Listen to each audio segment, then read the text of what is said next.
Number 18 in my recordings here. Got another story about my Uncle Woody. Uh, I don't know if I would believe what I'm fixing to tell you if you told me, but I'm telling you it for truth. Um, Woody was always doing things. Woody was a big show off. Handsome fella, ladies' man. But Woody, Woody would do things with teeth that you wouldn't even think of, wouldn't think of anybody trying it. The first experience I've seen of his teeth was he would take a big man. He would always pick out a big man and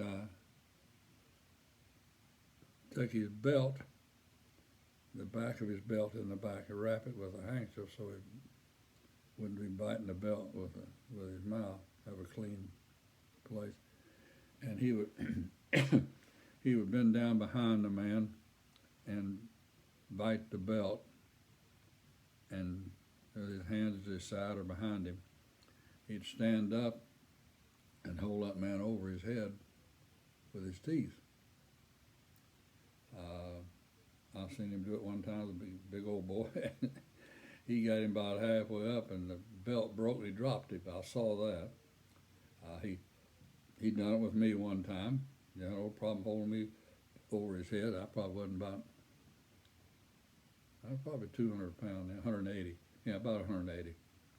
But the big thing was the table, and I've seen him do it 2 times. You've seen these old restaurant tables. They're black porcelain, hard, about an inch thick, look like a black plastic or some kind of material with chrome legs. He would take one of those tables. I saw him do it with one of those old black restaurant tables, and he said, just put everything on it, fill it up. People put beer bottles and empty bottles and full bottles, and on 3 corners, he'd put 3 mugs of beer filled up right to the top. And on the 4th corner, he wouldn't put anything on that corner. And he'd take a rag or something and clean underneath and on top, try to clean it up a little bit because he's going to put that in his mouth. And he would squat down on that 4th corner that wasn't anything on it, with his hands on his back, and he'd squat down and put that corner of the table in his mouth, the chrome leg riding into his chest. And he would stand up with that table, with all 3 mugs and all 3 corners, not spilling a drop.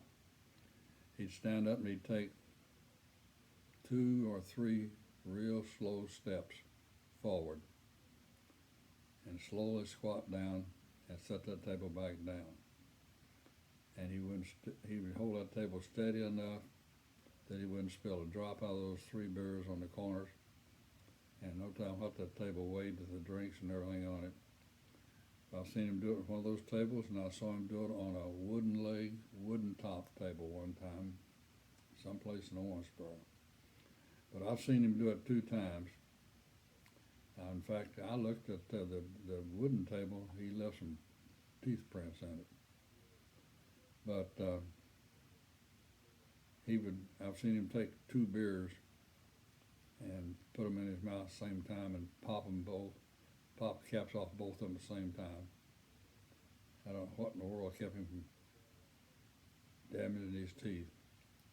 Army told him I had a perfect set of teeth. He never had a cavity. His teeth was perfect, but they must have been awful strong. But he also must have had all strong jaw bones and neck, because I saw him do that twice, those tables, and that's maybe it's not as hard as we think it is. I don't know, but I hadn't seen anybody else try it, and I'm not going to.